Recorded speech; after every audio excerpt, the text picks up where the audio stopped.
আস্তাগফিরুল্লাহ, আস্তাগফিরুল্লাহ, আস্তাগফিরুল্লাহ। হাঁটছি, চলছি, ড্রাইভিং করছি, বাস স্টেশনে অপেক্ষা করছি, ফিলিং স্টেশনে ফুয়েল নিচ্ছি, পড়বো আস্তাগফিরুল্লাহ।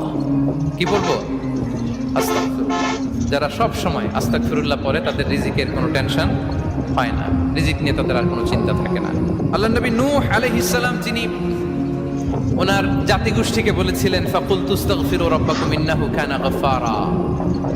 তোমরা বেশি বেশি ইস্তেগফার করো, তিনি ক্ষমাশীল। ইস্তেগফার করলে কি হবে? ইউরসিলিস সামা আলাইকুম মিদরারা, রহমতের বৃষ্টি বর্ষণ হবে, তোমাদের জমিগুলো উর্বর হবে। ওয়া ইউমদিদুকুম বিআমওয়ালি ওয়া বানিন, আল্লাহ তাআলা তোমাদেরকে সম্পদে বারাকা দিবেন, সন্তানে বারাকা দিবেন।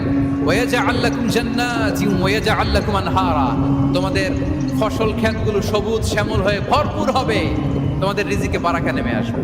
তাহলে আমরা যেন বেশি বেশি ইস্তেগফার করি। বিষ্ণু ইসা ইসলাম বলেছেন, মান লাযামাল ইস্তিগফার